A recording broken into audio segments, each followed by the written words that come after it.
Sixth question is, the two statements are viscosity of gas is greater than that of liquid, surface tension of liquid decreases due to the presence of insoluble impurities. Viscosity of gas is greater than तो नहीं होती liquid से, so this statement is actually wrong. Viscosity of liquid ज़्यादा होती है gases से. और दूसरा सरफेस टेंशन डिक्रीज होता है इम्प्योरिटीज की वजह से. This is correct. So the answer statement 1 is incorrect but statement 2 is correct. This should be the answer. Next question is, the acceleration due to gravity on the surface of earth is g if the diameter of earth reduces to half its original value and the mass remain constant. The acceleration due to gravity on the surface of earth would be. तो हमें ये पता है कि acceleration due to gravity G का जो formula होता है वो ये होता है, G is equal to capital G capital M by R square. अब यहाँ क्वेश्चन में ये दिया हुआ है कि अगर जिसकी जो रेडियस है वो आर बाई टू हो जाता है, G capital M by R by two whole square, mass same रही है, तो उसी केस में हमारे पास जो नया जी डैश हो जाएगा वो हो जाएगा 4 capital G capital M by R square. So G dash will be equal to 4g. So this should be your answer, meaning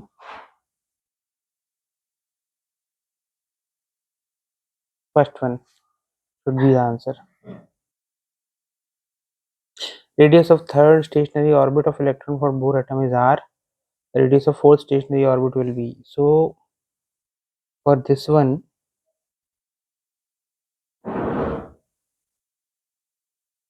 we know the radius of the nth orbit of the Bohr radius is equal to 0.529 into n square upon z angstrom. Now for third orbit, this radius will be 0.529 into 3 square upon z, and the radius, this is given to be capital R. For the radius of fourth stationary orbit, R4 will be equal to 0.529 into 4 square upon z. This, suppose this is equation number 1, this is equation number 2. So 2 upon 1, that will give you R4 upon capital R is equal to 16. That is 4 square upon 3 square. R4 is equal to 16 by 9 capital R. So the answer should be 1. Next question is, two bodies of mass 4 gram and 25 gram are moving with equal kinetic energy. The ratio of magnitude of their linear momentum is what? अब हमें ये पता होता है कि kinetic energy of a body is equal to half M V square, जिसको हम ऐसे भी लिख सकते हैं, अगर मास मल्टीप्लाई करें ऊपर और नीचे तो M V whole square by 2m. तो जिस एम वी मोमेंटम होता है तो पी स्क्वायर बाई 2m हो जाता है. तो बेसिकली हमारे पास एक रिलेशन आता है, kinetic energy is equal to P square upon 2m.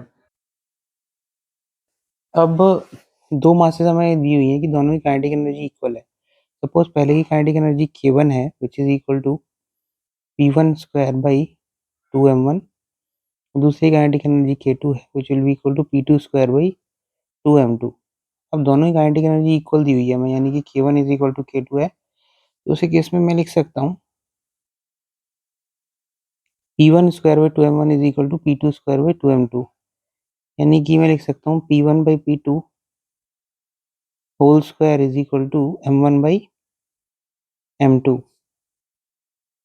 इसका मतलब p1 by p2 is equal to root over m1 by m2. तो this will be equal to root over 4 by 25 which is 2 by 5. So the answer should be 3, 2 by 5. A wire of resistance R and length R is cut into 5 equal parts. These parts are joined parallelly. The resultant resistance will be. अब देखो इसको solve कैसे करेंगे हम लोग. Suppose we know ये resistance जो होता है वो is equal to rho L by A होता है।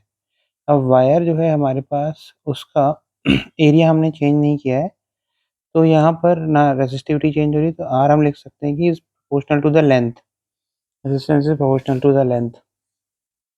अब हमें इसने क्या किया है, बोला है कि हमारे पास एक जो वायर था उसको 5 इक्वल पार्ट्स में डिवाइड कर दिया है। सपोज 1 2 3 4, ये 5 पार्ट्स हो गए, इसमें डिवाइड किया है इसने। हर एक का जो रेजिस्टेंस होगा वो होगा R by 5, because resistance is proportional to length, क्योंकि हर एक की लेंथ L बाई 5 हो गई है इसलिए। तो अब अगर इनको पैरेलली कनेक्ट किया जाएगा, तो मैं डायग्राम बना के दिखा देता हूँ। तो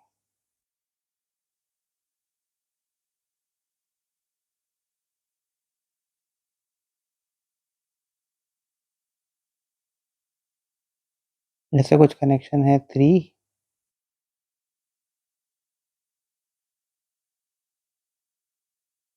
ये है, तो ये जो रेजिस्टेंस है इक्वल पार्ट उसके वैल्यू के हैं R by 5, R by 5, R by 5, R by 5 and R by 5।